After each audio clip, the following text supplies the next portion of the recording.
نحمده ونصلي على رسوله الكريم اما بعد فقد قال الله تبارك وتعالى كما ورد في سورة البقرة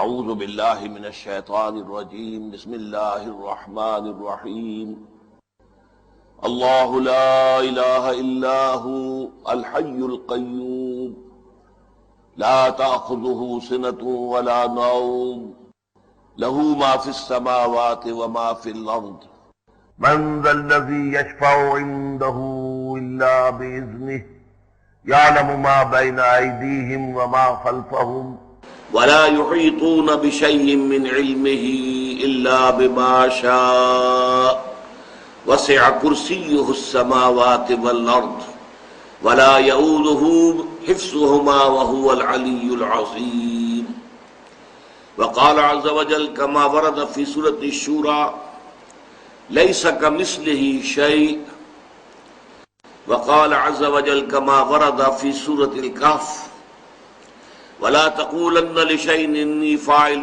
ذلك غدا إلا أن يشاء الله وقال تبارك وتعالى كما ورد نفس السورة ولولا إذ دخلت جنتك قلت ما شاء الله لا قوة إلا بالله صدق الله العظيم رب اشرح لي صدري ويسر لي أمري واحلل عقدة من لساني يفقهوا قولي اللهم ربنا ألهمنا رشدنا واعذنا من شرور أنفسنا اللهم أرنا الحق حقا وارزقنا اتباعه وأرنا الباطل باطلا وارزقنا اجتنابه اللهم انا نعوذ بك من الشك والشرك اللهم ربنا لا تجعلنا من المشركين آمین یا رب العالمین۔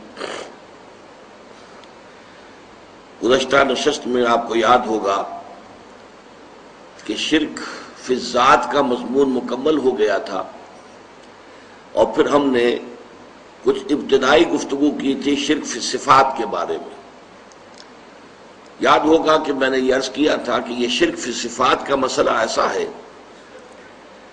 کہ اس میں اس بنیاد پر اور اس وجہ سے کہ صفات کے لیے جو الفاظ مستعمل ہیں ہماری زبان میں وہ مشترک ہیں۔ جب اللہ کے لیے وہ صفت استعمال ہوتی ہے تو وہی لفظ جو ہے وہ مخلوق کے لیے بھی استعمال ہو جاتا ہے۔ اللہ کے پاس علم ہے، وہ عالم ہے، علیم ہے، انسان بھی علیم ہے، عالم ہے، بلکہ علامہ بھی ہے، تو گویا کہ لفظ مشترک ہے۔ ہم بھی زندہ ہیں، اللہ بھی زندہ ہے، اللہ کی صفت بھی حیات ہے، ہماری صفت بھی حیات ہے، لیکن زمین و آسمان کا فرق ہے۔ ہماری حیات اس کے ساتھ نیند ہے، اونگ ہے، اسے خوراک کی ضرورت ہے، اس کے ساتھ بول و براز کے معاملات ہیں، معاذ اللہ ثم معاذ اللہ ثم معاذ اللہ۔ اللہ تعالیٰ کی حیات ان تمام چیزوں سے مبرہ ہے، منزہ ہے، اعلیٰ ہے، عرفہ ہے، تو حیات کا ایک لفظ تو مشترک ہو گیا، لیکن حیات کا لفظ جب اللہ کے لیے استعمال ہوگا الحی القیوم، جیسے کہ ابھی میں نے آیت الکرسی کی تلاوت کی ہے، تو جیسے کہ قرآن مجید میں شرک فی الذات کے ضمن میں جامع ترین اور عظیم ترین صورت ہے سورۃ الاخلاص، قل هو اللہ احد اللہ الصمد لم یلد ولم یولد ولم یکن له کفوا احد۔ اسی طرح شرک فی الصفات کے ضمن میں جامع ترین آیت جو ہے وہ آیت الکرسی ہے، اسی لیے حضور نے اسے قرار دیا ہے کہ تمام آیات قرآنیہ کی سردار ہے۔ اس میں فرمایا الحی، اللہ الحی ہے، زندہ ہے۔ تو میں نے آپ کو بتایا تھا کہ اصل میں تین چیزیں ہیں کہ جو اگر پیش نظر رہیں تو لفظی اشتراک سے مغالطہ نہیں ہوگا اور انسان شرک فی صفات سے بچ جائے گا۔ وہ تین چیزیں کیا ہیں؟ اللہ کی ذات، اپنا وجود اس کا ذاتی ہے، کسی اور نے اس کو عطا نہیں کیا ہے۔ اسی طرح اس کی صفات بھی ذاتی ہیں، کسی اور کی عطا کردہ نہیں ہے۔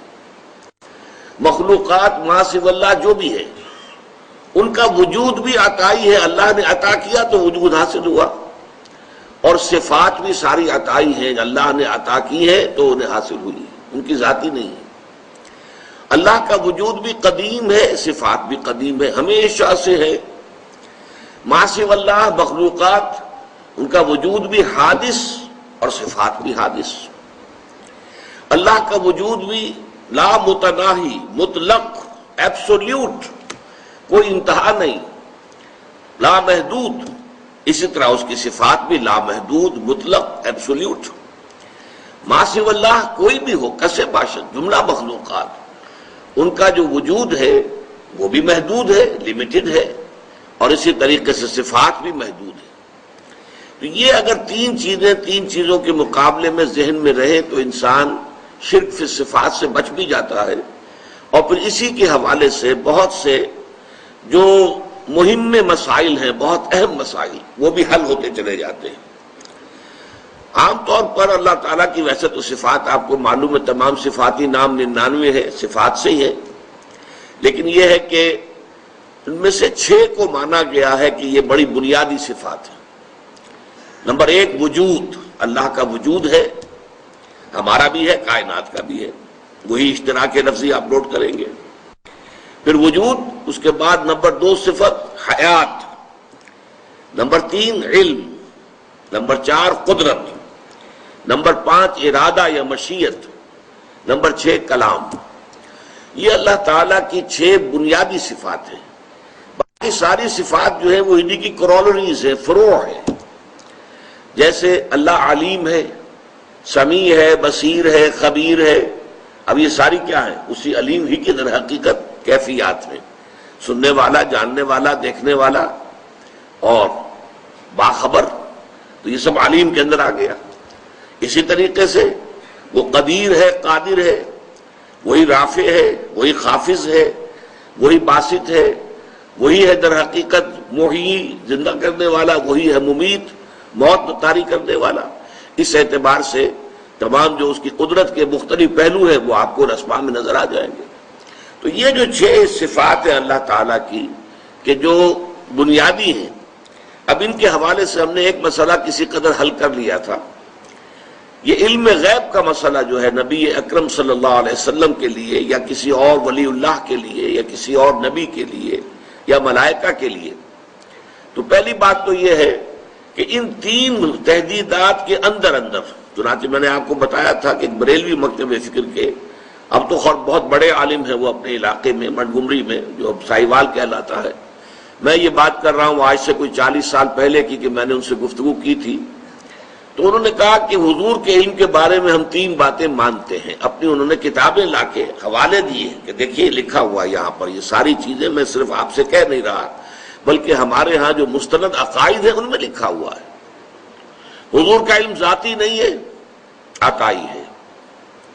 حضور کا علم قدیم نہیں ہے، حادث ہے. حضور کا علم کل نہیں ہے، تمام نہیں ہے، غیر محدود نہیں ہے، محدود ہے. میں نے کہا اگر آپ یہ 3 باتیں مانتے ہیں تو میرا جھگڑا تو آپ سے ختم ہو گیا. باقی ایک لفظی بحث باقی رہ جاتی ہے.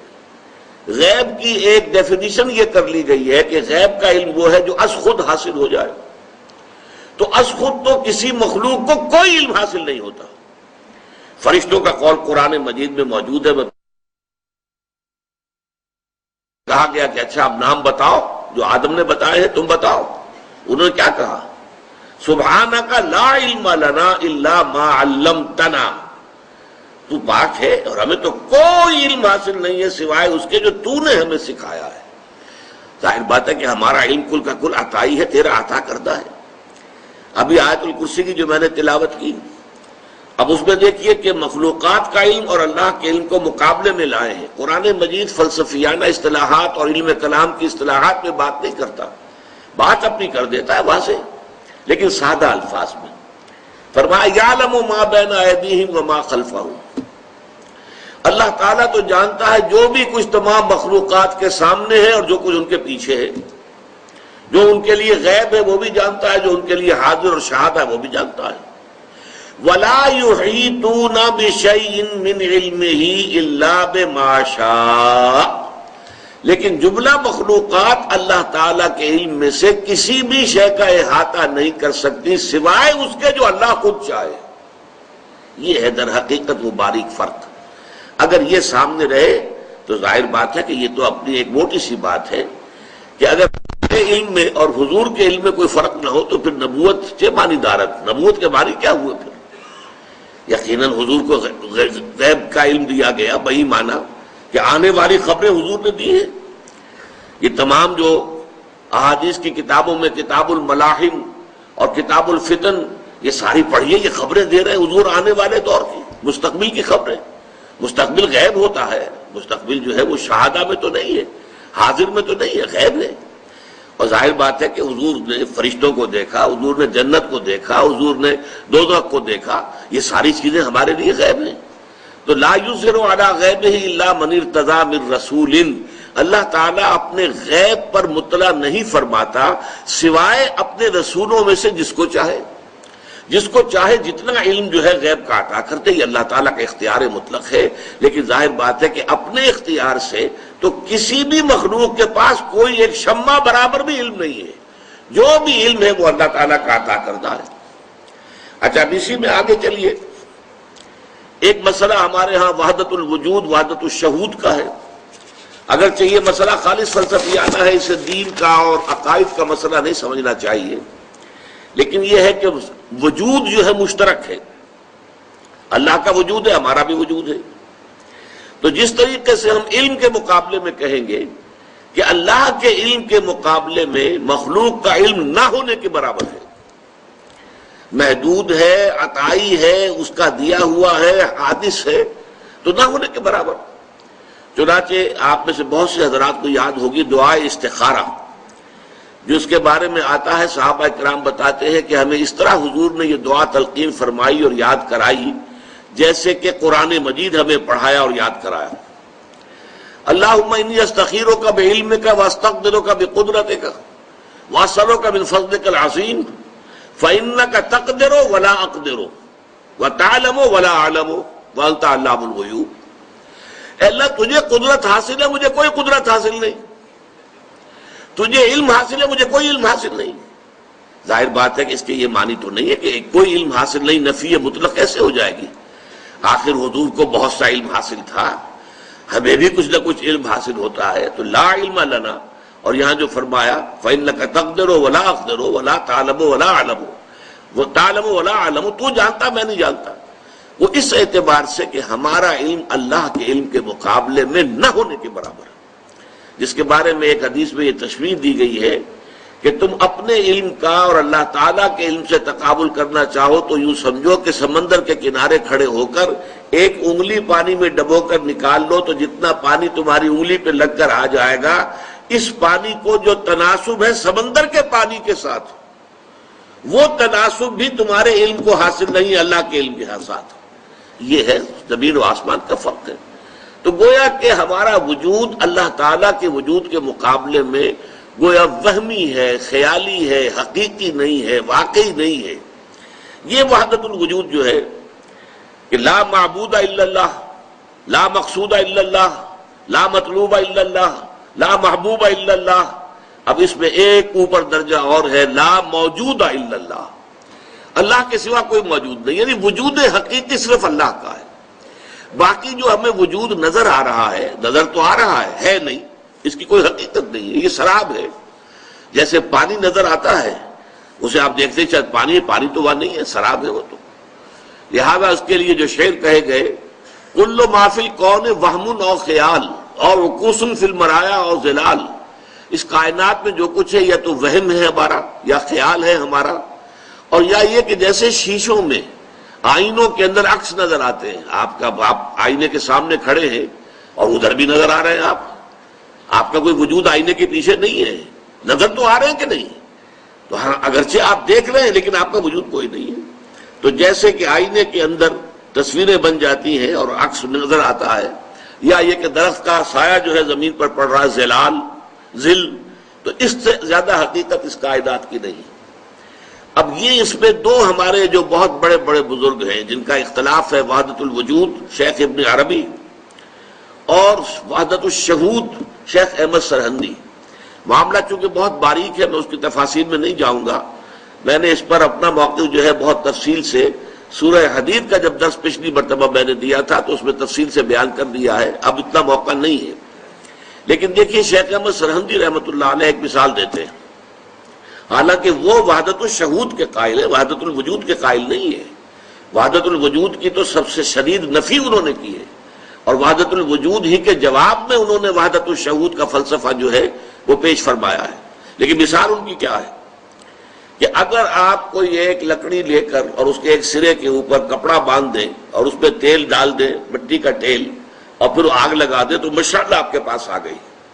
یہ مشعل جو ہے اسے تیزی کے ساتھ دائرے میں حرکت دیجئے تو آپ کو ایک آتشین دائرہ نظر آئے گا، یو ول سی اٹ، ایک سرکل ہے آگ کا، کیونکہ آپ تیزی کے ساتھ حرکت دے رہے ہیں اس کو، مشعل کو، تو آپ کو وہ جو ایک مشعل جو ہے وہ آپ کو ایک دائرے کی شکل میں نظر آئے گی، نظر آ رہی ہے لیکن آپ کو معلوم ہے کہ دائرہ موجود نہیں ہے۔ ہر چند کہیں کہ ہے نہیں ہے، نظر آ رہا ہے نہیں۔ مغربی فلاسفہ میں سے بریڈلے نے اس پر جو کتاب لکھی تھی اپیئرنس اینڈ ریئلٹی، یہ اپیئرنس جو کچھ ہمیں نظر آ رہا ہے کائنات کے اندر، یہ ریئل نہیں ہے، ریئلٹی سم تھنگ اور، وہ کچھ اور شے ہے۔ تو اس حوالے سے یہ جو وجود کا معاملہ ہے کہ ہم اپنے وجود کو اللہ پر قیاس نہیں کر سکتے اور اللہ کے وجود کو اپنے وجود پر قیاس نہیں کر سکتے، یہ دونوں جو ہے متمائز ہیں، متغائر ہیں، اور اللہ کے وجود کے مقابلے میں ہمارا وجود نہ ہونے کے برابر ہے۔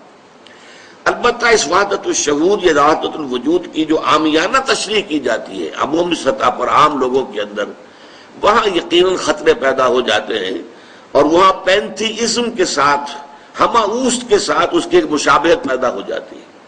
یہی وجہ ہے کہ ہمارے بہت سے ائمہ نے، امام ابن تیمیہ رحمۃ اللہ علیہ نے بڑی شدت کے ساتھ جو ہے مخالفت کی ہے اور نفی کی ہے وحدت الوجود کی، اور اسی انداز میں جو ہے شیخ احمد سرہندی نے وحدت الوجود کی نفی کی ہے، اس لیے کہ وحدت الوجود کی تعبیر جو ہے باریک ہو کر پینتھیزم کے ساتھ جا کر مل جاتی ہے، ہماوست کے ساتھ۔ اس حوالے کو یوں سمجھنا چاہیے کہ در حقیقت اس میں زمین و آسمان کا فرق یوں ہے، پینتھیزم میں کائنات کو حقیقی مانتے ہیں، اللہ اس کائنات میں گم ہو گیا ہے، اللہ نے یہ شکل اختیار کر لی، اب اللہ کا وجود علیحدہ نہیں ہے، اللہ اس کائنات میں گم ہو گیا، حل ہو گیا، جیسے نمک پانی میں حل ہو گیا، اب کہاں نمک آپ کو نظر آئے گا، یا چینی تھی پانی میں حل ہو گئی۔ تو یہ جو ہے یہ کیفیت ہے کہ اب وجود حقیقی کائنات کا اور اللہ کا وجود گم، جبکہ ان حضرات کا کہنا یہ ہے، چاہے وہ شیخ ابن عربی ہو اور چاہے شیخ احمد سرہندی ہو، کہ کائنات کا وجود ہے ہی نہیں، نظر آتا ہے۔ حضرت شیخ احمد سرہندی کے الفاظ یہ ہیں، ای الصنعت باری تعالی است، یہ اللہ تعالیٰ کی کاریگری ہے کہ معدوم را موجود می نمائند، کہ معدوم جو شے ہے اس کو وہ موجود کی شکل میں دکھا رہے ہیں، حقیقت اس کائنات کی کوئی نہیں ہے۔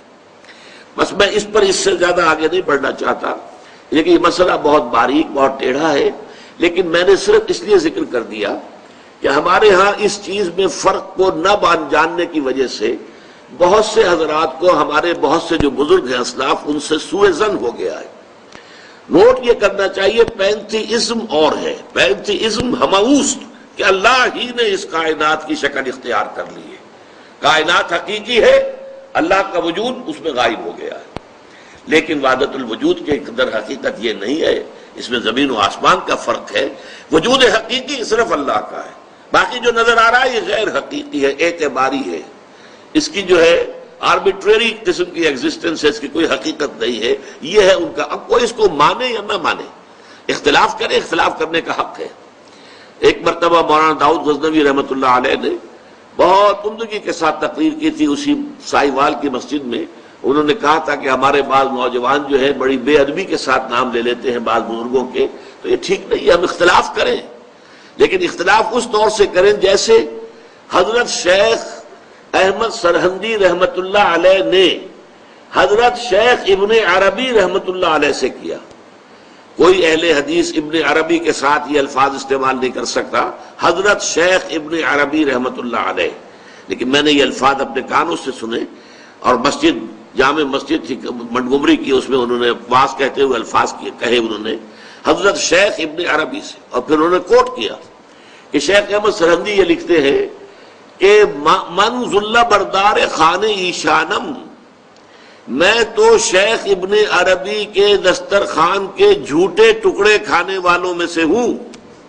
ذرا اندازہ کیجئے اپنے عجز کا، من ذل بردار خان ایشانم لیکن چکنم، معاملہ صفات باری تعالیٰ، لیکن میں کیا کروں، مجھے شیخ ابن عربی سے اختلاف کرنا پڑ رہا ہے، اس لیے کہ یہ معاملہ صفات باری تعالیٰ سے متعلق ہے، لہذا ان کی رائے سے میں اختلاف کر رہا ہوں، لیکن ان کی شان میں سوء ادب سے نہیں، اختلاف بھی ہوگا تو ادب کے ساتھ ہوگا۔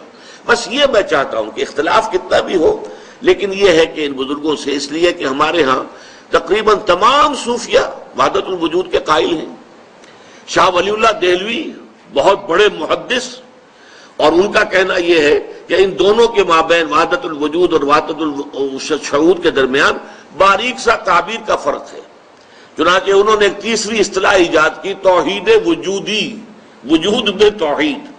یہ در حقیقت میں نے پھر عرض کر رہا ہوں تیسری مرتبہ، باریک مسئلہ ہے، مسئلہ فلسفے کا ہے، یہ دین کا نہیں ہے، لیکن چونکہ بہرحال ہمارے بزرگوں نے اس سے بحثیں کی ہیں تو ہمیں جو ہے حسن ظن قائم رکھنا چاہیے اختلاف کو باقی رکھتے ہوئے۔ اب آگے چلیے، تیسرا مسئلہ جو اس شرک فی صفات کے حوالے سے حل ہوتا ہے وہ کیا ہے؟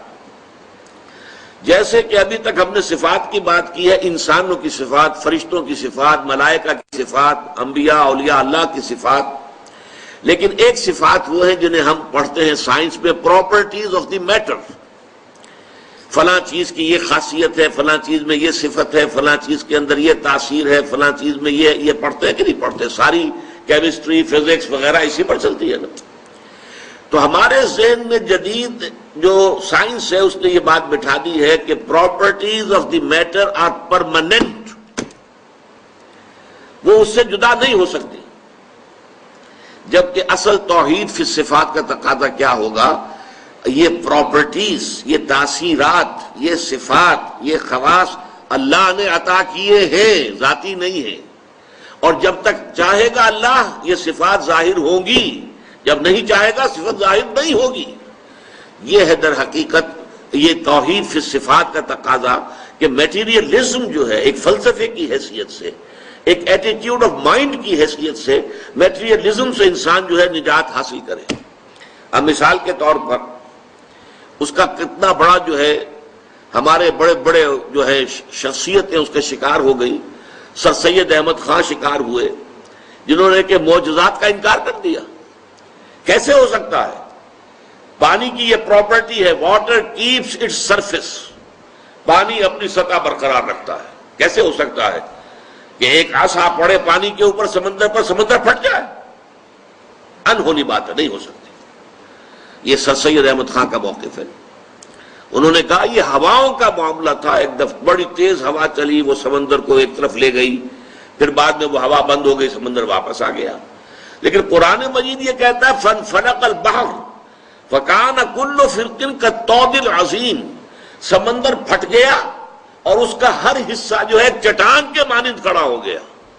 الفاظ یہ ہیں، لیکن کیا ہے ذہن کے اوپر وہ نیوٹونین دور جو تھا، Newtonian physics, properties of the metre, laws of nature, laws of motion, یہ تو بالکل اٹل ہے، وہی سے زیادہ مضبوط ہے، ان میں کسی کمی بیشی کا امکان نہیں۔ آگ کی صفت ہے، آگ کی پراپرٹی ہے، وہ جلا دیتی ہے۔ کیسے ممکن ہے کہ حضرت ابراہیم علیہ السلام کو آگ میں ڈالا گیا ہو اور وہ جلے نہ ہو؟ نہیں ہو سکتا۔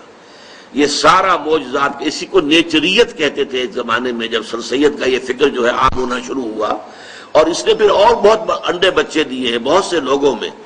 قادیانیوں نے بھی یہ چیزیں جو ہے سر سید سے اخذ کی ہیں، اور اسی طریقے سے ہمارے ہاں کے منکرین حدیث جو ہیں، غلام احمد پرویز ہوں یا کوئی اور ہوں، ان سب کے بابا آدم سر سید احمد خان تھے۔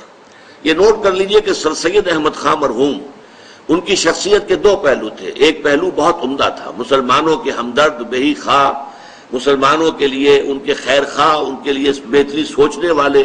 ہندوستان میں مسلمانوں کا کیا معاملہ ہو جائے گا اگر انہوں نے جدید تعلیم حاصل نہ کی، اگر وہ بالکل جو ہے آئیں گے نہیں، نہ ملازمتیں ملیں گی، وہ تو صرف سکے رہ جائیں گے یا قصائی بن کر رہ جائیں گے، اور تو کچھ کام ان کا ہوگا نہیں۔ تو وہ ایک محب قوم کی حیثیت سے ان کا معاملہ جو ہے وہ علیحدہ ہے۔ اس اعتبار سے وہ ہمارے بہت محترم ہے اور بہت ہی قابل عزت انسان ہے۔ لیکن وہ جو متکلم اور مفسر بن کر بیٹھ گئے، اس کے اعتبار سے ان سے بہت بڑی بڑی غلطیاں ہوئی ہیں۔ جنات کا انہوں نے انکار کر دیا۔ وہ تو چونکہ انویزیبل ہے، نظر نہیں آتے جنات، جن سے مراد در حقیقت یہ جو کہہ دیا ہے کہ جن آگ سے پیدا کیے گئے، یہ استعارہ ہے، محاورہ ہے۔ آپ کسی شخص کو کہتے ہیں کہ وہ غصے میں آگ بگولا ہو گیا، تو وہ آگ تو نہیں ہو جاتا، انسان ہی رہتا ہے، لیکن مشتعل مزاج انسان کو جن کہہ دیا گیا، جو کہ غصے میں ایک دم آ جائے، ایک دم بھڑک اٹھے، جیسے آگ بھڑک اٹھتی ہے ایسے وہ جنات۔ اب یہ ان کی تعویل ہے۔ فرشتوں کا انکار کر دیا، کیونکہ فرشتے نظر نہیں آتے، فرشتے نہیں ہیں، یہ سب فورسز آف دی نیچر ہے، اس کے سوا کچھ نہیں ہے۔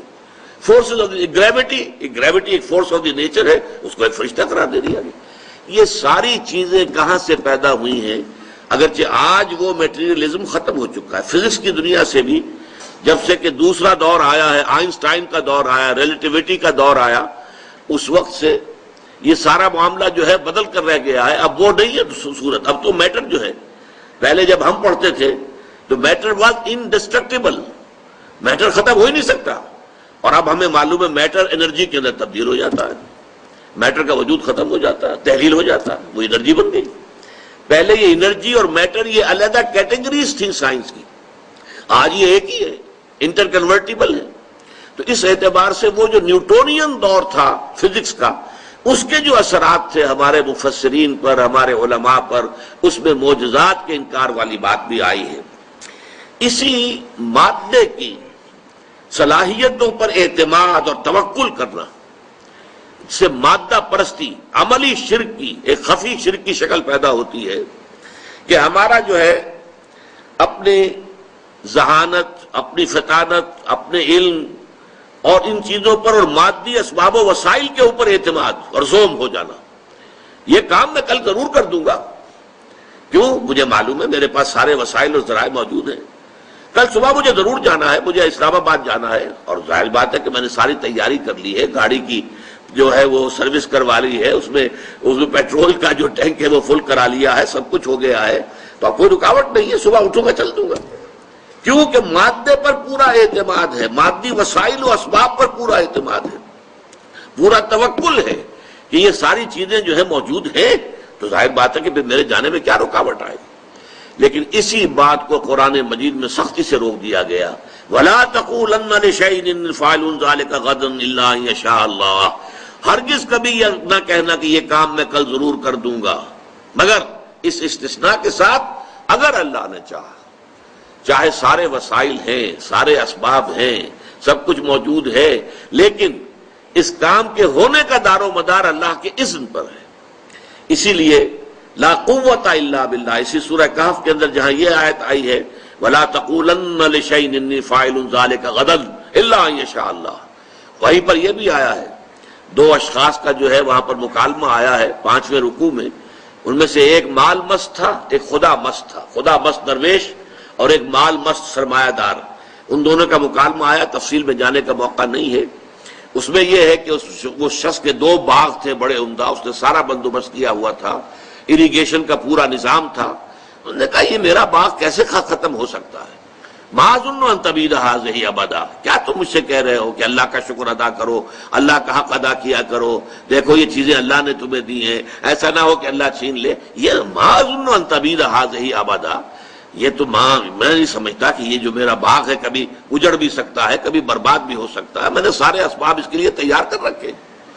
اس کے جواب میں پھر کہا تھا اس نے، قال له صاحبه وهو يحاوره اكفرت بالذي خلقك من تراب ثم من نطفة ثم سواك رجلا لكن هو الله ربي ولا اشرك بربي احدا ولولا اذ دخلت جنتك قلت ما شاء الله لا قوة الا بالله، کیوں نہ ایسا ہوا کہ تم اپنے باغ میں جب داخل ہوئے تمہیں باغ کا منظر بڑا اچھا لگا، بہت عمدہ لگا، باغ جو ہے پھلوں سے لدا ہوا ہے، درخت جو ہے پھلوں سے لدے ہوئے ہیں، باغ میں بہار ہے، تو تم کہتے ماشاء اللہ، یہ سب کچھ اللہ کی مشیت سے ہے، اللہ کی قدرت سے ہے، اللہ کے کرم سے ہے، اللہ کے فضل سے ہے، اللہ کی دین سے ہے، لا قوت باللہ الا باللہ، اللہ کے بغیر کوئی طاقت نہیں، کسی شے میں کوئی تاثیر نہیں۔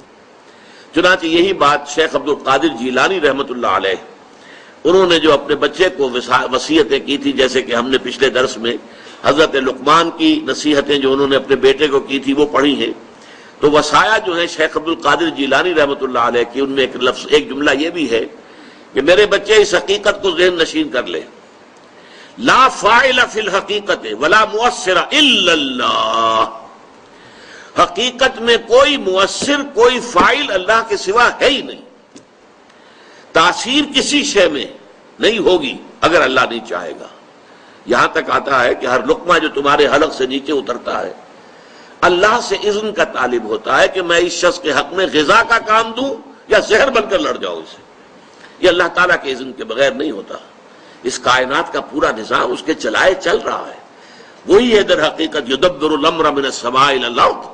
وہ تدبیر امر کر رہا ہے، اپنی کائنات کو چلا رہا ہے. وہ کسی شے کے پاس کوئی وصف، کوئی تاثیر، کوئی قوت، لا حول ولا قوت الا باللہ، کوئی طاقت نہیں ہے کسی کے پاس، اور کوئی جو ہے نہ بھلائی کی نہ برائی کی، نہ نفع پہنچانے کی نہ نقصان پہنچانے کی، کوئی طاقت کسی کے پاس نہیں ہے مگر اللہ کے کرنے سے. اللہ کے وما تشاؤون الا ان یشاء اللہ.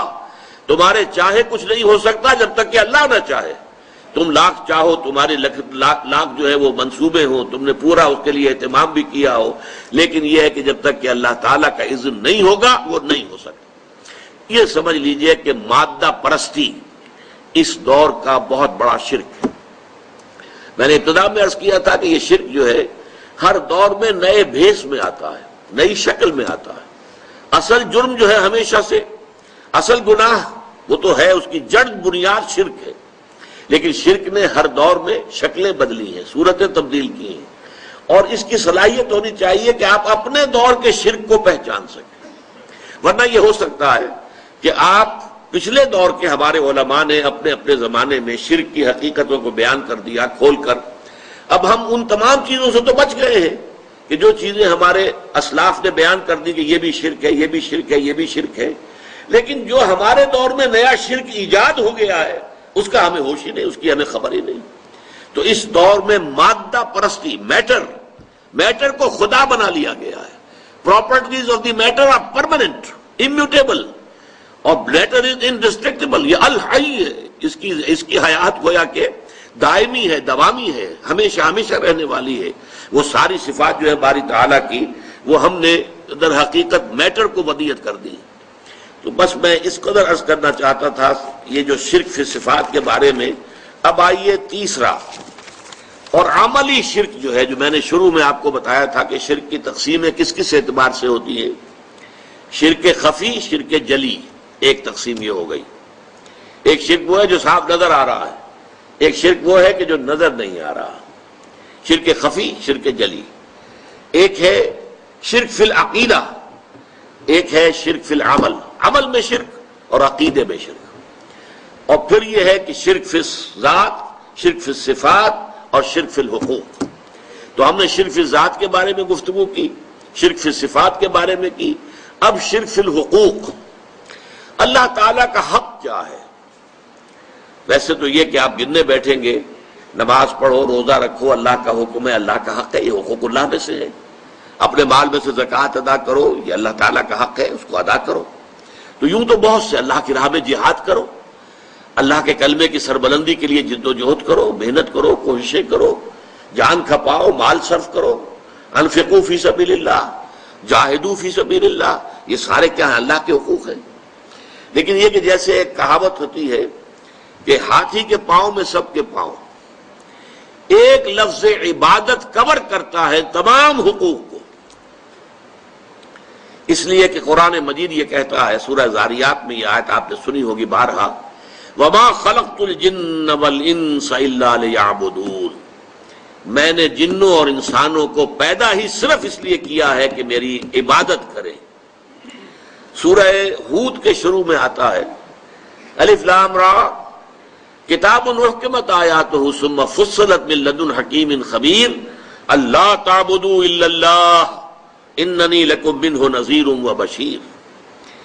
دیکھو یہ کتاب ایسی ہے جو پہلے بہت مضبوط کی گئی ہیں، اس کی آیات بڑی گاڑی، بہت مضبوط.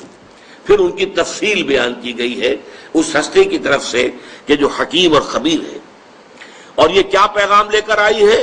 اللہ تعبدوا الا اللہ، اللہ کے سوا کسی اور کی بندگی نہ کرو، کسی اور کی عبادت، کسی اور کی پرستش نہ ہو. اننی لکم منہ نذیر و بشیر، یقیناً میں اللہ کی طرف سے تمہاری جانب بشیر بھی ہوں اور نذیر بھی ہوں. اور سورہ کہف کے آخر میں بڑی پیاری آیت ہے، قل انما انا بشر مثلکم، یہ حصہ تو ہم پہلے پڑھ چکے ہیں شرک فی الذات کے ضمن میں. قل انما انا بشر مثلکم یوحی الی انما الہکم الہ واحد. اے نبی کہہ دیجئے ان سے کہ دیکھو میں بھی تمہاری طرح کا ایک بشر ہوں، ہاں مجھ پر وحی ہوتی ہے، تم پر وحی نہیں آئی ہے، مجھ پر وحی آئی ہے. اور اس وحی کا مرکزی نقطہ کیا ہے؟ تمہارا الہ ایک ہی ہے، الہ واحد. اب آگے پڑھیے، فمن کان یرجو لقاء ربہ فلیعمل عملا صالحا ولا یشرک بعبادت ربہ احدا. تو جو کوئی بھی تم میں سے امیدوار ہے اپنے پروردگار سے ملاقات کا، اسے خیال ہے کہ جانا ہے ایک روز اللہ تعالیٰ کے حضور میں حاضری دینی ہے، حساب کتاب ہوگا، اس کے سامنے کھڑے ہونا ہوگا. اما من خاف مقام ربہ ونہى النفس عن الہوى، تو اسے کام دو کرنے چاہیے، عمل کرے اچھے اور اپنے رب کی عبادت میں شرک نہ کرے، اپنے رب کی عبادت میں کسی کو شریک نہ کرے. یہ شرک فی العبادت جو ہے یوں سمجھیے کہ یہ شرک فی الحقوق کی جامع ترین تعبیر ہو جائے گی. اگر عبادت میں سے شرک نکل جائے تو گویا کہ اللہ تعالیٰ کے حقوق جملہ پورے کے پورے صحیح ادا ہو جائیں گے. اب یہ عبادت کیا ہے؟ عبادت کا ایک تو ہمارے ذہنوں میں تصور جو ہے، ہمارا جو زوال کا عرصہ ہے، کئی صدیاں بیت گئیں، کوئی غیروں کے غلام رہے، کوئی اپنوں کے غلام رہے، شہنشاہیت کا دور رہا، مسلمانوں کی شہنشاہیت، اور پھر یہ کہ غیروں کی کلونیل دور آ گیا. ہوتے ہوتے عبادت کا تصور سکڑ کر رہ گیا. نماز، روزہ، حج، زکوٰۃ یہ عبادات ہیں، اللہ اللہ خیر صلی اللہ. حالانکہ عبادت کا مطلب کیا ہے؟ عبد سے بنا ہے، غلام جو ہمہ تن مطیع ہوتا ہے اپنے آقا کا، ہمہ تن ہمہ وقت، ہر وقت اسے حکم ماننا ہے. وہ امپلائی ریلیشن شپ نہیں ہوتا کہ 8 گھنٹے کی ڈیوٹی ہے صاحب، اس کے بعد میں جا رہا ہوں، السلام علیکم، میرا کام ختم ہو گیا. نہیں. یا آپ نے کسی کو رکھا تھا اینٹیں ڈھو رہا ہے یا کچھ اور مزدور ہے، شام کو وہ فارغ ہے، اس کے بعد وہ بھی آزاد ہے اور آپ بھی آزاد ہیں. آپ کا بھی ایک ہی ووٹ ہے، اس کا بھی ایک ہی ووٹ ہے. آپ اس ملک کے جو ہے شہری ہونے کے ناطے سے ایک دوسرے کے ساتھ برابر ہیں، آپ کو کوئی اونچا رتبہ حاصل نہیں. لیکن غلام اور آقا کا تو زمین و آسمان کا فرق. وہ مملوک ہے اور وہ مالک ہے. وہ مالک جو ہے جب چاہے اور جو چاہے حکم دے. اس غلام کا کام یہ ہے کہ مانے، رات کو حکم دیے، دن میں حکم دے. اور اسی طریقے سے اگر وہ آقا جو ہے کوئی کوٹڑی دے دے کہ اس میں تم سو جایا کرو رات کو، تو وہ کوٹڑی کا مالک تو نہیں بن جاتا. کوٹڑی ملکیت تو رہتی ہے آقا کی، ہاں استعمال میں ہے. متاع الحیات الدنیا، دنیا کی زندگی کے برتنے کا سامان ہے بس. باقی یہ کہ ملکیت جو ہے وہ تو آقا کی ہے. اس تصور میں اللہ کی بندگی اور بہت خوبصورتی کے ساتھ ادا کیا شیخ سعدی رحمۃ اللہ علیہ نے. زندگی آمد برائے بندگی، زندگی بے بندگی شرمندگی. وما خلقت الجن والانس الا لیعبدون، یہ تو ہمیں زندگی ملی ہی عبادت کے لیے. لیکن یہ جو میں نے ہمہ وقت ہمہ تن اطاعت اللہ کی عبادت کا تقاضا بیان کیا ہے، یہ بھی ابھی مکمل نہیں ہے. اس میں ایک ایلیمنٹ کا اضافہ ہوگا تب یہ عبادت کا تصور مکمل ہوگا. اور وہ ایلیمنٹ یہ ہے، اطاعت مجبوری کے تحت بھی ہوتی ہے. ہم انگریزوں کی اطاعت کرتے تھے، مجبور تھے، کیا کریں، انہوں نے ہمیں فتح کر لیا، بزور شمشیر فتح کیا ہندوستان کو، اب ہم مجبور ہیں اس کا حکم ماننے کے اوپر. تو جبری جو اطاعت ہے وہ عبادت نہیں کہلائے گی. عبادت کے لیے ہوگی کہ وہ اطاعت محبت کے جذبے سے سرشار ہو کر کی جا رہی، اللہ کی محبت کے جذبے سے سرشار ہو کر ہمہ تن ہمہ وقت ہمہ وجوہ اطاعت. اب یہ دونوں چیزیں جو ہیں عبادت کے 2 جز ہو گئے. ایک جز اطاعت کلی، ہمہ وقت ہمہ تن ہمہ وجود، اور ایک محبت، اور محبت بھی شدید ترین. والذین آمنوا اشد حبا للہ، جو لوگ کہ ایمان والے ہیں حقیقت میں ان کی تو شدید ترین محبت اللہ سے ہوتی. ان دونوں میں کیا رشتہ ہے، کیا تعلق ہے، کیا ریشیو پروپورشن ہے؟ اس کی خوبصورت ترین مثال یہ ہے کہ ایک ہمارا جسم ہے، یہ نظر آ رہا ہے، 2.5 من کا یہ جثہ ہے، یہ سب کچھ جو ہے سامنے ہے، ظاہر ہے. لیکن ایک اس کی جان ہے، وہ نظر نہیں آتی. اس جسم میں وہ جان نہ ہو تو یہ جسم گل جائے گا، سڑ جائے گا، جلد از جلد اس کو قبر میں اتارنا ضروری ہو جائے گا. وہ جان نظر آنے والی شے نہیں ہے، لیکن اس جسم کا سارا وجود اس جان کے اوپر منحصر ہے. وہ جان ہے تو یہ سب کچھ ہے، اور جان نکل گئی تو یہ کیا ہے؟ وہ تو پھر ایک عناصر ہے جو منتشر ہو جائیں گے، تھوڑا وقت لگے گا، اس کے بعد سب کے سب تحلیل ہو کر ختم ہو جائیں گے، یا جو حشرات الارض آ کر کھا پی جائیں گے اس کو. اسی طریقے سے سمجھ لیجئے کہ عبادت کا جو جسد ظاہری ہے وہ ہے اطاعت. اطاعت جب انسان کرتا ہے تو نظر آ جاتا ہے.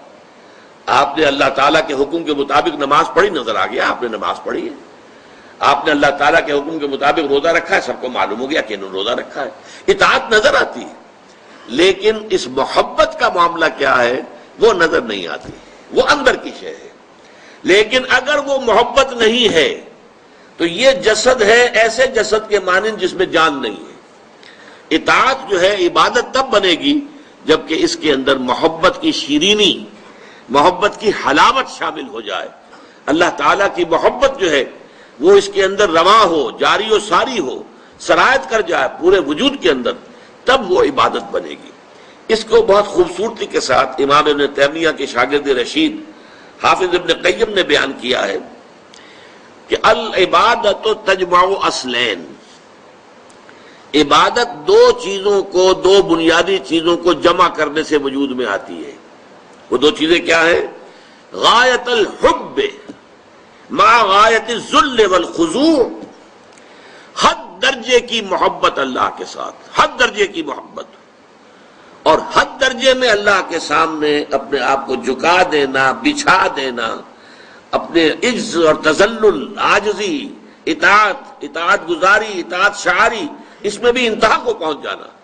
یہ دو چیزیں جب جمع ہوتی ہیں، العبادت تجمع اصلین، غایت الحب مع غایت الذل والخضوع، تب جا کر عبادت مکمل ہوتی ہے. تو ہمیں توحید فی العبادت سمجھنی ہے، اور بڑا اہم موضوع ہے عبادت میں توحید کے معنی کیا ہے، اور اسی سے بات واضح ہو جائے گی کہ شرک فی العبادت کیا ہے. لیکن ابھی تین پہلو اور عبادت کے نوٹ کر لیجئے تاکہ آپ کے پاس ہو کہ 5 اعتبارات سے ہمیں توحید فی العبادت یا شرک فی العبادت کو سمجھنا ہے. پہلی بات یہ کہ توحید فی الاطاعت ورسس شرک فی الاطاعت.